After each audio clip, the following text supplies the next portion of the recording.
하나님 말씀 보도록 하겠습니다. 신약 성경 히브리서 5장 5절에서 10절 말씀입니다.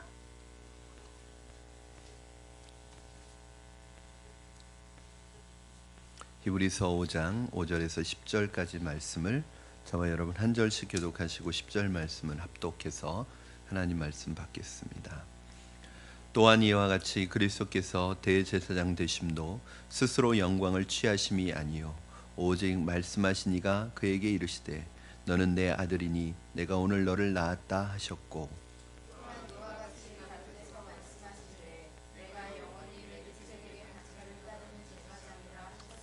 그는 육체에 계실 때에 자기를 죽음에서 능히 구원하실 이에게 심한 통곡과 눈물로 간구와 소원을 올렸고 그의 경건하심으로 말미암아 들으심을 얻었느니라. 온전하게 되셨은즉 자기에게 순종하는 모든 자에게 영원한 구원의 근원이 되시고 하나님께 멜기세덱의 반차를 따른 대제사장이라 칭하심을 받으셨느니라. 아멘. 아멘. 네, 오늘 사순절 기간 좀 수요 예배 때는 여러분과 주님의 이 땅에 오신 주님의 모습을 좀 한 컷씩 묵상하는 시간을 가지려고 계속 그렇게 말씀을 준비하고 있습니다. 오늘은 이제 우리 가운데 대제사장으로 오신 주님을 좀 여러분과 같이 묵상하도록 하겠습니다. 제가 참 존경하는 목사님 세 분이 있습니다. 아마 여러분들도 대략 짐작하시겠지만 첫 번째는 고 하영조 목사님이십니다. 2년 동안이지만 하영조 목사님을 이제 곁에서 또 가까이서 볼 수 있는 시간이 저에게 있었는데 볼 때마다 이제 느꼈던 것은 이 굉장히 영적인 거인 같다는 느낌을 많이 그런 느낌이 들었습니다. 늘 성도들을 위해서 자신의 건강도 돌보지 않고 그렇게 목회를 하셨고 워낙 건강이 안 좋으셨지만 목회를 하시면서 더 건강이 안 좋아지셨고 나중에는 그런 별명이 있었어요. 걸어다니는 종합병원이다. 제가 알고 있는 그 병명만 한 7가지가 되고 늘 이 간암이 늘 있어서 8번까지 간암 수술을 받으셨던 분입니다. 나중에 목회 말년에는 그 몸이 너무 아프시니까 자기도 모르게 이제 얼굴이 찌푸려지고 몸이 아파서 얼굴이 찡그려지니까 성도들에게 아픈 모습 보이고 싶지 않아서 거울 앞에서 늘 강단에 올라오기 전에 웃는 연습을 하고 올라오실 정도로 그렇게 참 성도들을 위하고 교회를 위했고 무엇보다도 온누리교회 하면 사도행전적 교회에 대한 꿈을 가지고 전 세계 2천만이라고 그랬는데 2,000명의 선교사와 10,000명의 사역자를 키워내는 그런 비전을 가지고 액츠 29 운동을 했던 그런 목사님입니다. 목회자로서 하 목사님에 대해서 긍정적인 평가가 대부분이지만 또 부정적인 평가를 하는 일부의 그룹도 있지만 어쨌든 하영조 목사님은 한국 교회 특히 제자훈련에 있어서도 또 설교에 있어서도 선교에 있어서 아주 큰 획을 그었던 그런 분이십니다. 좀 빠르게 향년 64세의 일기로 이른 나이에 그 암을 가지고 있으면서도 나중에는 제가 기억하기로도 서 있는 것이 힘드셔서 앉아서 설교를 하실 정도로 64세 60대 초반에 벌써 그렇게 기력을 다 뺏기셔서 움직일 수가 없었는데도 그 마지막까지 러브 소나타라고 일본에서 하는 전도 축제에 계속 참여하고 계셨습니다. 그런 열정들을 보면 참 존경할 수밖에 없는 분이고 그분을 보면 몸이 아픈 것이 질병이 결코 하나님의 사명을 막을 수 없구나 하는 걸 깨닫게 해주는 분이었습니다. 두 번째는 고 오카노 목사님이신데 제가 오카노 목사님 계실 때 사랑교회를 직접 다녀본 곳은 아니었습니다. 그러나 젊은 시기에 전도사로 섬기고 있을 때 그래도 오카노 목사님을 통해서 제자훈련 DNA를 전수받고 칼세미나에서 들었던 목사님의 그 광인론은 제가 지금까지 생각해도 아직까지 모든 설교와 강의를 통틀어서 탑입니다. 그런 강의를 다시 들을 수 있을까 생각할 정도로 저의 제자훈련 사역에 있어서 아주 큰 영향을 미쳤고, 감사하게도 오카노 목사님을 좀 젊은 시절에 만나서 일찍 제자훈련 목회를 배울 수 있었다는 것은 저에게 아주 큰 축복이죠. 하영조 목사님에게는 어떤 그런 성교와 그다음에 설교에 대한 영향을 많이 받았다면, 오카노 목사님에게는 그 제자훈련에 대한 도전을 많이 받았습니다. 이렇게 하영조 목사님과 오카노 목사님은 오랫동안 제 목회와 신앙에 있어서 뼈대와 철학을 형성해 준 분이라면, 이 세 번째로 제가 존경하는 목사님, 이렇게 사실은 두 분은 이미 소천하신 분이지만 아직까지 살아계신 분 중에서 제가 정말 따라가고 싶은 분이 한 분 계세요. 그분이 바로 우리 모교회인 시내가 푸른나무교회 신용백 목사님입니다.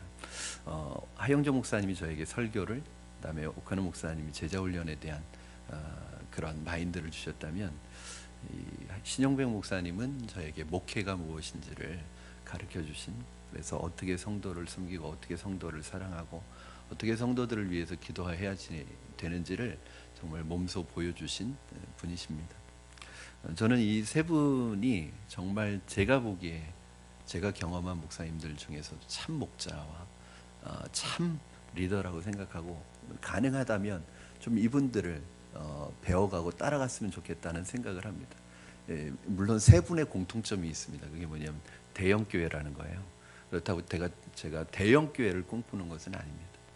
그거는 이제 결과적인 것이고, 그분들의 주님 앞에서의 살아갔던 삶의 모습, 그리고 일평생 교회와 성도들을 사랑했던 그 모습을 제가 좀 본받고 싶고 따라가고 싶은, 그래서 제 마음속에 진정한 목자이고 진정한 목회자로 남아있는 세 분입니다. 그럼에도 불구하고 우리의 참 목자요, 참 제사장은 바로 예수 그리스도이십니다. 그리고 최종적으로 우리가 따라가야 될 분도 바로 참 목자요, 참 대제사장이 되시는 예수 그리스도 한 분뿐이라는 것은 의심할 나위가 없습니다. 그러나 주님을 따라가는 그 길이 우리에게는 너무 멀고 험하게 느껴졌는지, 하나님께서는 그렇게 곳곳에 인간 목자를 통해서 주님께 가는 어떤 다리 역할을 하게 하고 가이드의 역할을 하게 하지 않았나. 만약에 그분들이 없었다면 제가 주님을 따라가는 것이 더 어려웠지 않았을까 하는 생각이 듭니다. 그럼에도 불구하고 결국에 우리 모두가 닮아가야 할 분은 바로 예수 그리스도이십니다. 오늘 본문은 참 목자가 되시고 참 대제사장이 되신 그 주님이 대제사장이 돼서 이 땅에 오셔서 우리를 위해서 남겨놓으신 굉장히 중요한, 우리가 따라가야 될 삶의 교훈 세 가지를 여러분과 함께 묵상하려고 합니다. 예수님께서 이 땅에 오실 때 세 가지 삼중직을 가지고 오셨어요. 삼중직이 뭐냐면 바로 왕으로서 오셨고, 또 제사장으로 오셨고, 선지자로서 오셨습니다. 이게 이제 그리스도예요. 그리스도라는 뜻은 무슨 뜻이에요? 기름 부음 받은 자라는 뜻이고, 기름 부음 받은 자는 누구를 가리키냐면 이 세 사람을 기름 부어서 세웁니다. 왕과 제사장과 선지자. 그런데 오늘 예수님께서 이 땅에 대제사장으로 우리에게 오셨다고 할 때, 그 대제사장의 역할은 여러분 무엇일까요? 가장 중요한 역할은? 대제사장이 중요한 역할은 바로 이 중보자의 역할이고, 또 하나는 뭘까요? 바로 제사를 드리는 역할이잖아요. 근데 이게 다 하나죠. 결국은 하나님의 대표이면서 인간의 대표로서, 인간의 대표이면서 하나님의 종으로서 하나님과 인간 사이를 연결해 주는 역할을 합니다. 바로 예수님께서 오늘 하나님과 저와 여러분 사이의 이 간극이 너무 커서 결코 좁혀지지 않는, 그렇죠?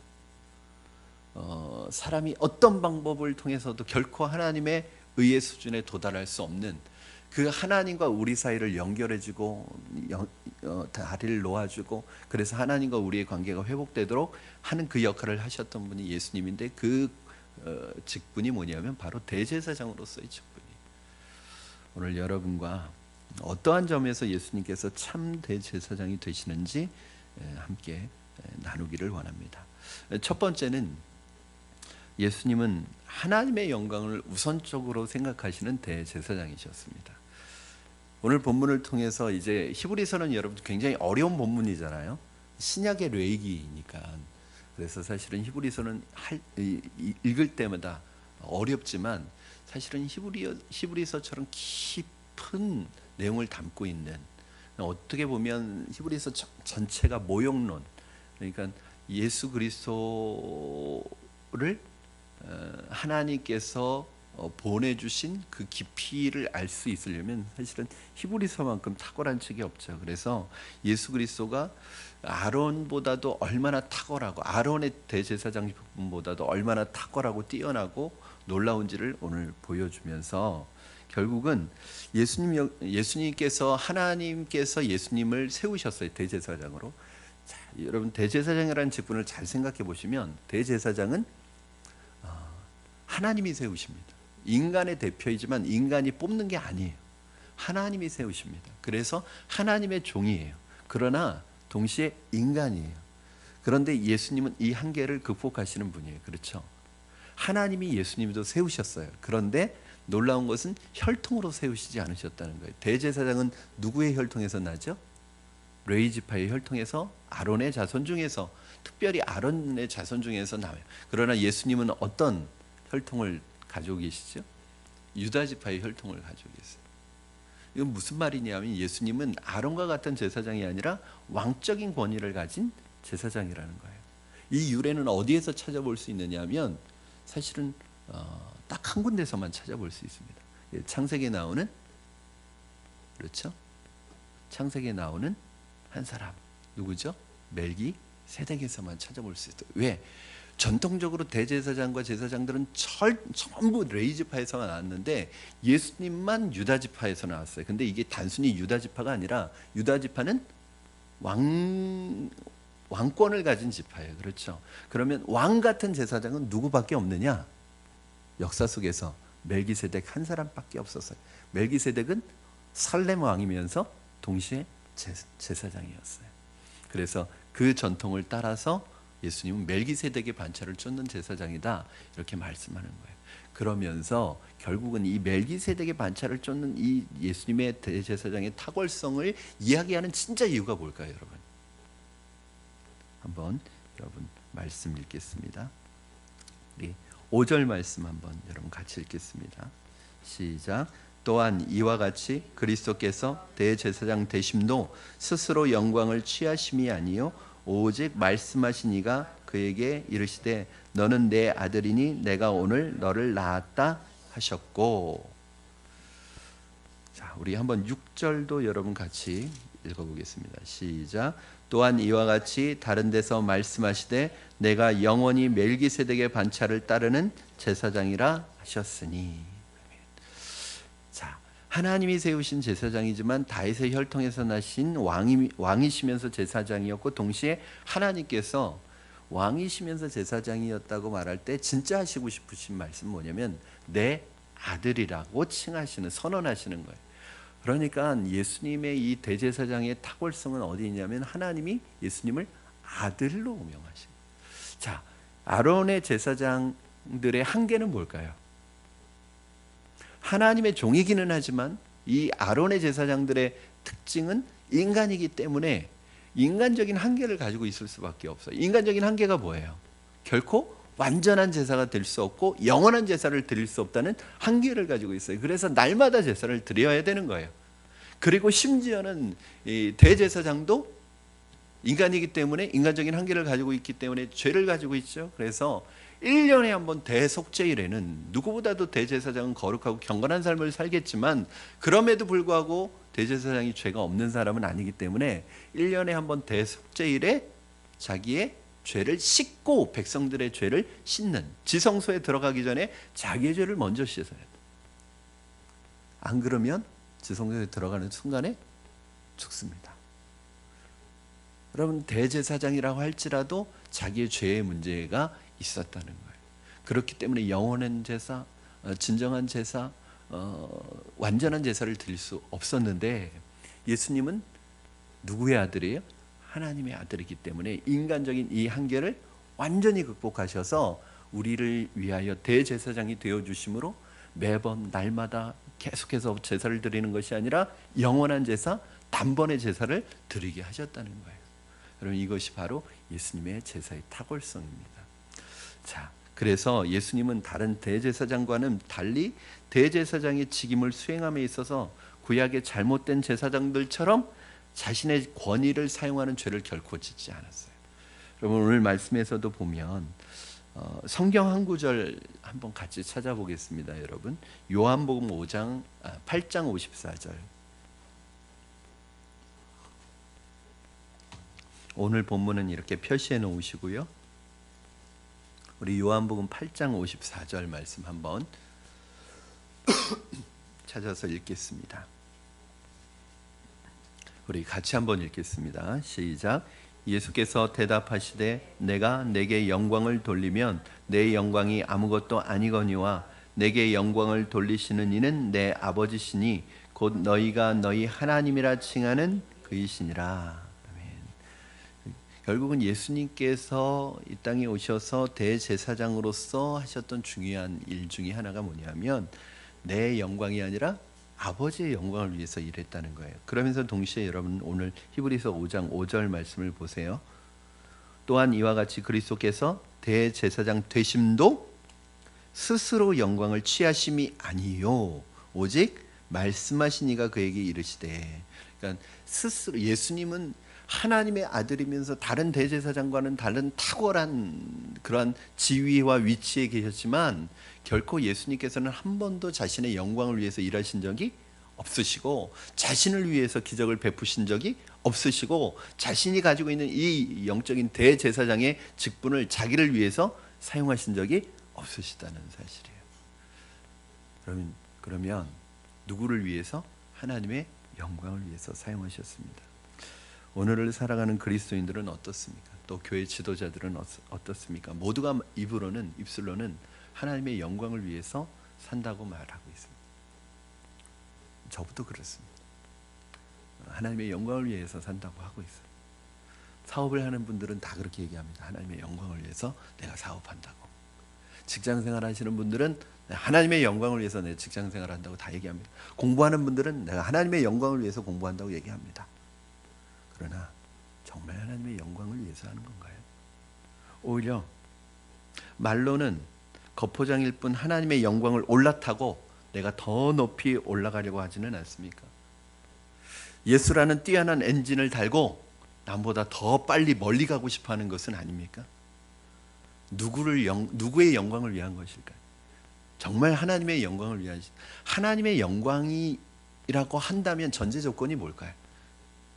여러분 저거 배우셨죠? 하나님의 영광은 뭔가요? 어떻게 하면 하나님이 영광 받으시나요?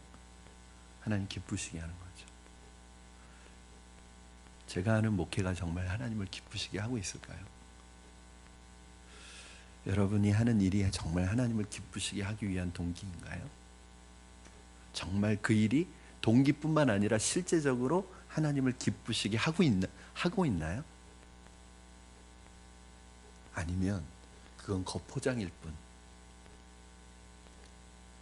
진짜는 그 안에 내 욕심이, 내 야망이 꿈틀거리고 있는 것은 아닌가요?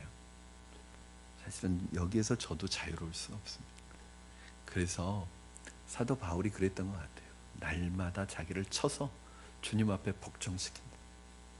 여러분 이 바울이 자기를 쳐서 할 때 친다는 게 어떤 표현이냐면 권투 선수가 펀치를 날리는 거예요. 그럼 권투 선수한테 복부 한번 맞아본 적 없으시죠? 이거 권투 스파링 한번 하면 배 한번 맞으면 이건 그대로 갑니다. 저는 이제 권투는 아니지만 태권도를 한 적이 있었죠. 태권도는 발도 쓰지만 주먹도 쓰거든요. 이거 배 한번 딱 맞으면요 숨이 꽉 막히는데 숨을 못 쉬어요. 힘이 쫙 빠져요.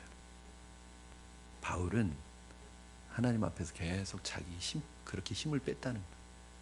쳐서 교만한 마음 꿈틀거리지 못하도록 날마다 쳤다는 거예요. 왜냐하면 바울 안에는 그 마음이 있었어요. 선줄로 생각하는 자는 넘어질까 조심하라.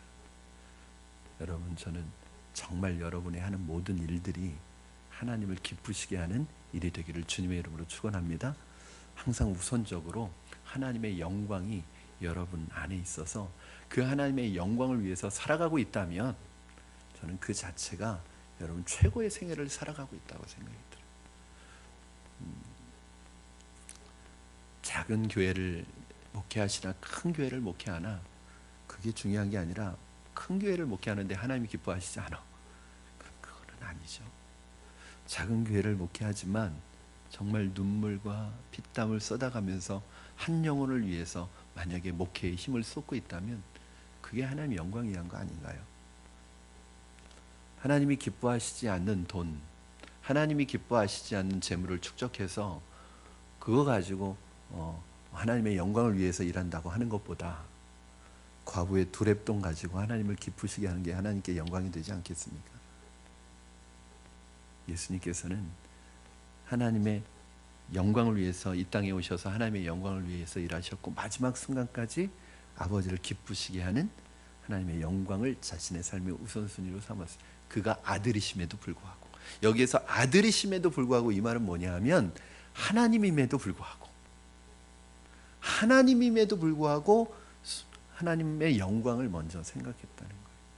오늘 이 사순절을 지내고 있는 저와 여러분 안에 어떤 것이든지 우리의 생각 먼저 우선적으로 우선순위에 하나님의 영광이 있기를 주님의 이름으로 축원합니다. 두 번째는 예수님이 친히 제물이 돼서 제사를 드리셨다는 거예요. 제사를 드린 대제사장이셨다는 것입니다. 우리 7절 말씀 한번 여러분 같이 읽겠습니다. 7절 시작. 그는 육체에 계실 때에 자기를 죽음에서 능히 구원하실 이에게 심한 통곡과 눈물로 간구와 소원을 올렸고 그의 경건하심으로 말미암아 들으심을 얻었느니라. 아멘. 여러분 여기 보시면 대제사장이 백성들의 죄를 속하기 위해서 희생제물을 드리잖아요. 자신이 중보자가 돼서 오늘 예수님이 대제사장으로서 백성들의 언약 백성들의 죄를 안고 오늘 하나님 앞에 제사를 드리고 있어요. 어떤 제사를 드리고 있죠? 심한 통곡과 눈물로 간구의 제사를 드리고 있어요. 그리고 이것이 하나님 앞에 받아들여졌다는 거예요.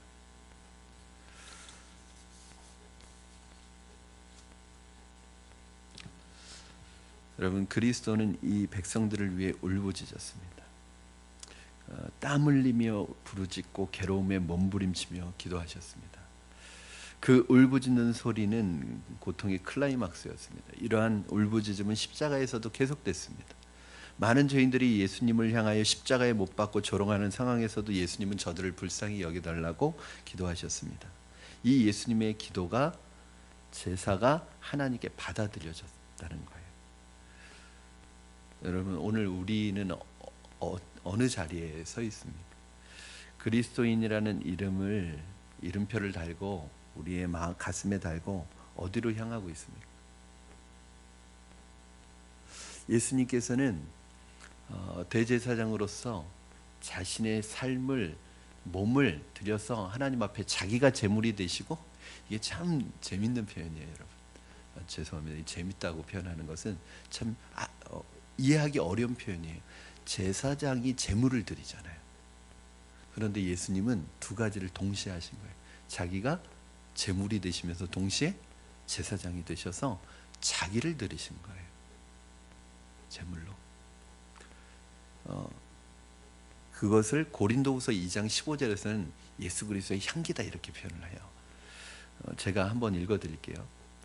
우리는 구원받은 자들에게나 망하는 자들에게나 하나님 앞에서 그리스도의 향기니, 여기에서 향기는 좋은 냄새라는 뜻을 가지고 있어요. 그런데 이 좋은 냄새가 누구에게 좋은 냄새일까요? 이 향기는 누구를 위한 향기일까요? 첫 번째는 하나님을 위한 향기예요. 여러분 레위기 말씀 보시면 그 제사를 드릴 때마다 뭐라고 표현하죠? 이는 그리스도께 향기로운 제물이다 이렇게 표현해요. 결국 이 태우는 거 있잖아요. 이 태우면 뭐가 발생하죠? 향기, 연기가 발생하잖아요. 이것을 연기라고 안 하고 그리스도께 하나님께 향기로운 제물이라. 즉 여기서 말씀하시는 너희는 향기다 할 때, 그리스도가 하나님 앞에 향기가 됐다고 할 때, 그것은 하나님 앞에 뭘 드린 거예요? 내 몸을 드려서 향기를 낸 거죠. 우리가 그리스도의 향기라고 할 때, 그것은 여러분이 늘 알고 계시는, 우리는 그리스도의 향기라, 우리 이웃들에게, 사람들에게 좋은 믿음의 향기를 나타내는 것으로만 생각하시죠. 그런데 그건 결과예요, 결과. 여러분, 이게요, 노력한다고 되는 게 아닙니다. 향기를 내야지. 향수 뿌리고 다니면 향기 나죠. 그런 향기가 아니에요. 자, 하나님 앞에 내가 좋은 향기가 되면 이 향기는 누구에게도 흘러가느냐면 이웃에게도 흘러가는 거예요. 내가 하나님 앞에 드림이 되고 내가 제물이 되면 내 삶을 통해서 그리스도의 향기가 나타나는 거죠. 이게 로마서 12장 1절 말씀에 있는 그 얘기 아니겠어요? 그러므로 형제들아, 내가 하나님의 모든 자비하심으로 너희를 권하노니 너희 몸을 하나님이 기뻐하시는, 하나님께 영광이 되는 거룩한 산 제물로 드리라. 이는 너희가 드릴 영적 예배니라. 진짜 예배는 뭐냐면 여러분, 우리에게서 향기가 나요. 그건 언제 나요? 우리가 태워져야 돼요. 우리가 드려질 때 진짜 향기가 나는 거예요. 여러분, 그러므로 내가 향기 나는 방법은 다른 게 없어요. 하나님 앞에 내가 제물로 드려지고 거룩한 산제물로 드려지면 나를 통해서 나의 삶 자체를 하나님이 기뻐 받으시는 거예요. 하나님이 받으셔야지 다른 사람에게도 우리의 삶이 아름다운 향기가 되는 거지, 하나님은 받지 않으면 하나님께는 악취가 되는데 다른 사람에게는 좋은 향기가 돼요? 절대 그럴 수 없습니다. 사랑하는 여러분, 저는 여러분의 삶이 하나님께는 향기로운 제물로, 가족과 이웃들에게는 그리스도의 향기로 나타나게 되기를 주님의 이름으로 축원합니다. 하나님 앞에 드리는 거죠. 세 번째는 예수 그리스도는 참된 순종의 제사장이셨습니다. 오늘 본문에 보면 8절 9절 말씀 여러분 보시면 순종이라는 단어가 나와요. 우리 같이 한번 읽겠습니다. 시작.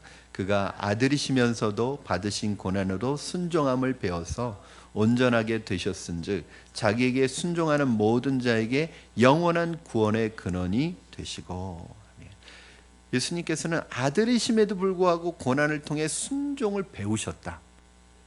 사실은 예수님이 순종을 배울 필요가 없어요. 사실은 예수님, 이 아들이심에도 불구하고, 이 말은 아들이심에도 불구하고 순종을 배웠다, 고난을 통해 순종을 배웠다. 그러면 반대로 말하면 아들이면 순종 안 해도 된다는 의미잖아요. 아들인데도 순종했다, 예수님이. 그러면 아들이면 순종 안 해도 되나요? 그게 아니에요. 아까 말씀드린 것처럼 아들이면 당연히 순종해야죠. 그게 아니라 아들이심에도, 이 말은 하나님의 아들이심에도, 이 말은 하나님임에도, 여러분, 하나님임에도 불구하고 순종을 하셨대요. 이유가 뭐예요? 왜 순종을 하셨어요? 예수님께서 직접 순종을 하심으로 그리스도를 순종하는 모든 사람들에게 구원의 근원이 되시기 위해서 본인이 직접 순종을 하신 거예요. 결국 사람의 실패, 인간의 실패는 뭐예요? 하나님의 말씀에 불순종한 것이 인간의 실패이기 때문에 그 실패를 회복하는 방법도 순종의 방법 말고는 없어요. 그러면 이 하나님 앞에 인간의 실패를 회복할 수 있는, 불순종을 회복할 수 있는 사람이 결코 있느냐? 없어요. 그렇기 때문에 예수님이 순종함을 통해서, 사실은 배운 것보다는 가르치신 거죠. 순종함을 통해서 예수 그리스도 자기에게 순종하는 모든 자에게 영원한 구원의 근원이 되시기 위해서 온전한 순종의 모습을 보여주셨다는 거예요. 사랑하는 여러분, 저는 여러분이 예수님의 순종을 통해서 순종을 배우기를 주님의 이름으로 축원합니다. 예수님께 순종하는 삶이 얼마나 놀랍고 행복한 삶인지, 여러분, 우리는 순종이라는 말에, 요즘 시대는 순종이라는 말에 알레르기 반응을 일으키는 시대입니다. 사람들이 제일 싫어하는 단어 중에 하나가 순종이에요. 그렇죠? 순종 좋아하지 않습니다. 설교를 하면 벌써 듣지 않습니다. 이 인터넷이나 이런 데 그런 설교들이 많이 올라가 있잖아요. 제일 조회수가 나중에 순종자가 들어가면 조회수가 낮습니다. 일단은 그 정도로 순종은 현대인들에게 있어서는 알레르기 반응을 일으키는 단어입니다. 그러나 하나님께서 이 시대에 우리에게 가장 요구하시는 것이 바로 이 순종입니다. 왜요? 순종은 축복의 통로이기 때문에 그렇습니다. 순종이 사는 길이기 때문에 그렇습니다. 그러나 여러분, 이 시대는 사탄이 지배하고 있는 문화 속에는 사람들로 하여금 순종은 나쁜 것이고 순종은 해서는 안 되는 것이라는 것을 계속 심어줘서 사람들로 하여금 점점 하나님을 떠나도록 만듭니다. 오늘 우리는 하나님 앞에 어떤 순종을 보이고 있습니까? 혹시 우리는 눈에 보이는 외적인 봉사만으로 그 순종을 다했다고 혹시 자랑하고 있지는 않습니까? 예수 그리스도의 순종의 모습은 어디까지 나아갔냐면 아들이심에도 불구하고 십자가의 자리까지 나아가시는 그 하나님 앞에서의 복종에 가까운 이 순종을 하셨을 때 모든 묶였던 저주의 끈이 풀어졌습니다. 저는 여러분이 정말 하나님 앞에 순종하면 여러분의 가정에 모든 묶여있는 저주의 끈이 끊어질 줄로 믿습니다. 죽음의 끈, 어두움의 그늘은 구름은 사라질 줄로 믿습니다. 순종이 바로 마귀의 괴계를 깨트리는 가장 강력한 무기라는 사실을 여러분 기억하시고, 오늘도 하나님 앞에 예수님께서 살아가셨던 순종의 본을 보이셨던 아들이심에도 불구하고 순종의 삶을 살아감으로 우리에게 순종을 가르치셨던 그 주님의 뒤를 따라서 믿음의 순종하는 삶을 살아가는 저와 여러분 되기를 주님의 이름으로 축원합니다. 말씀을 정리합니다. 여러분, 오늘 우리 그리스도인들은 어디에 서 있는지 한번 점검해 봤으면 좋겠습니다. 사순절을 맞이해서 우리 예수님의 모습을 묵상해 갈 때, 예수님께서 이 땅에 오셔서 정말 철저한 대제사장으로 살아가실 때 나는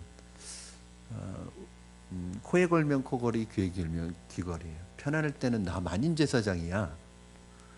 만인제사장이라고 하고 내가 제사장이라는 것을 얘기하면서 동시에 제사장으로서의 특권은 누리려고 하지만 대제사장으로서의 의무와 하나님 앞에 순종의 자리로 나가고 있느냐를 한번 점검하시는 그런 한 주간이 되셔서, 이번 한 주간 우리의 대제사장 되셔서 하나님과 우리의 막혔던 담을 허무셨던 그 주님의 놀라운 중보의 모습이 저와 여러분 이번 한 주간 동안의 삶 속에 임하셔서 여러분 주변에 있는 분들과 또 하나님을 연결해 주는 좋은 다리의 역할을 감당하시는 저와 여러분 되기를 주님의 이름으로 축원합니다. 우리 같이 기도하시겠습니다. 우리 이 시간에 같이 주님 닮기를 원합니다. 주님 사순절을 지내는 동안 주님의 모습을 깊이 묵상하며 아들이심에도 하나님 낮고 낮은 이곳에 오셔서 자신을 낮추시고 하나님의 영광을 위하여 하나님 순종하는 삶을 살아가셨던 주님의 모습을 묵상하며, 하나님 우리도 이 땅에서 주님 보내신 사명 감당하는 동안, 이 땅에 삶을 허락하는 동안 하나님의 영광을 위하여 하나님의 기쁘시게 하는 순종의 삶을 살아갈 수 있게 하여 주시옵소서. 무엇보다도 하나님의 영광을 위하여 내가 살고 있는지, 나의 모든 일들 속에 하나님의 영광을 포장한 내 야망과 내 욕심이 도사리고 있지는 않은지 나 자신을 점검하여 철저하게 십자가 위에 당신을 못 박았던 그 모습처럼 우리도 예수 그리스도의 십자가 안에서 죽고 주님과 함께 새롭게 부활하는, 주님과 함께 동행하는 삶을 살아가게 하여 주시옵소서. 우리 이 시간에 주님 주신 그 모습들 묵상하며 우리도 그렇게 살기를 원합니다 하고 믿음으로 감사하며 고백하며 나아가도록 하겠습니다. 살아계신 하나님 아버지, 감사합니다. 오늘도 하나님 우리를 기도의 자리로, 말씀의 자리로 불러주셔서 이 사순절 기간 특별히 주님의 대제사장 직분을 묵상하게 하시니 감사합니다. 하나님 무엇보다도 하나님 우리의 삶이 하나님의 영광을 위한 삶이 되게 하여 주시옵소서. 하나님 그 어떤 것도 하나님의 영광보다 우선순위에 두지 않게 하여 주시옵소서. 하나님 아버지 영광을 포장한 내 욕심과 야망이 내 안에 있다면 하나님 아버지 앞에서 다시 한번 예수님의 모습을 통하여 나 자신을 주님 앞에 내려놓고 초심을 회복하게 하시고 진심을 회복하게 하시고 주님의 마음을 회복할 수 있도록 도와주시옵소서. 무엇보다도 하나님, 이 땅에 살아가는 동안에 나를 온전히 주님께 향기나는 제물로 드리게 하시고 우리의 삶의 모든 영역에서 하나님을 기쁘시게 하는 거룩한 산제물로 드려지게 하여 주시옵소서. 순종의 삶을 살아가게 하여 주시옵소서. 주님이 순종을 요구하실 때 그리스도 안에서 순종함으로 말미암아 모든 믿는 자의 구원의 근원이 되시는 주님으로 인하여 순종의 축복을 누리게 하여 주시옵소서. 순종을 두려워하지 않게 하여 주시고 순종함으로 하나님께서 주시는 놀라운 영적 보배들을 누리는 우리가 될 수 있도록 주님 축복하여 주시고 역사하여 주시옵소서. 살아계신 하나님 아버지, 대제사장이 되셔서 하나님의 아들이심에도 불구하고 이 땅에 낮고 천한 곳에 오셔서 하나님 그 모진 고난을 감당하시고 우리를 위한 대제사장이 되어주시기 위해서 십자가를 진 그 주님을 묵상하며 하나님 다시 한번 그 주님의 은혜에 감사를 드립니다.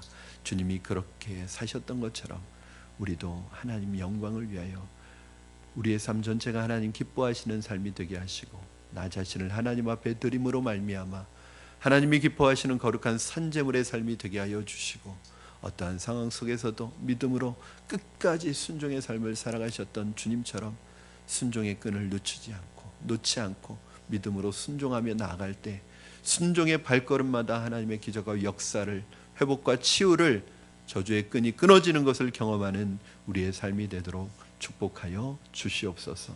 주님, 예수님을 닮아가기를 원합니다.